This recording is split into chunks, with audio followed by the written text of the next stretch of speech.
नमस्कार मित्रों, बिना बकैती के सीधे मुद्दे पर आते हैं। मेरा खून खौल उठता है जब देखता हूँ आजकल के बच्चों को 2 रुपए का टीका लगाकर बकचोदी करते हुए। और देखा जाए तो गलती इनकी भी नहीं, बल्कि आजकल का समाज ही कुछ ऐसा हो गया जो भागवत गीता के चंद श्लोक रटने को या वेदों को कंठस्थ करने को ही ज्ञान समझते हैं। परंतु ज्ञान और जानकारी में फर्क होता है। ये रटी रटाई बातें आपको केवल जानकारी दे सकती है। आप जानकार व्यक्ति जरूर कहलाएंगे, किंतु ज्ञानी नहीं। ज्ञान तो एक परम अनुभूति है, एक घटना है जिसको अनुभव किया जा सकता है। चलिए आपको एक उदाहरण के माध्यम से समझाता हूँ। एक लड़का है जो मेले में लगी चरखी में बैठने को डरता है और कभी चरखी में नहीं बैठा, परंतु उसने अपने दोस्तों के मुख से चरखी पर बैठने पर कैसा अनुभव होता है वो कई बार सुना है।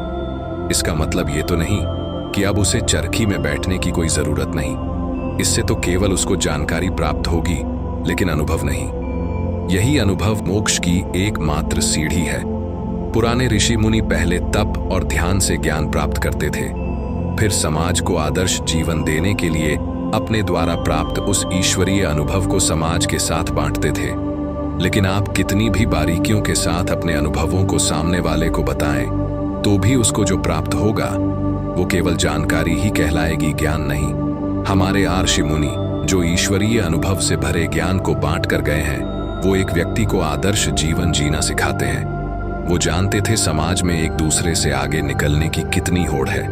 ऐसे में अपनी रोजमर्रा की जीवन शैली से बाहर निकलकर ईश्वरीय अनुभव करना इनके लिए कितना मुश्किल है। इसीलिए वो आसान रास्ते बनाकर चले गए, किंतु वे ये भी दर्शाते हैं कि परम ज्ञान और मोक्ष की एकमात्र सीढ़ी केवल कठोर ध्यान है। स्वयं की खोज और ईश्वरीय चेतना का सच्चा अनुभव करने के लिए केवल ध्यान समाधि में लीन हो जाना ही एकमात्र तरीका है।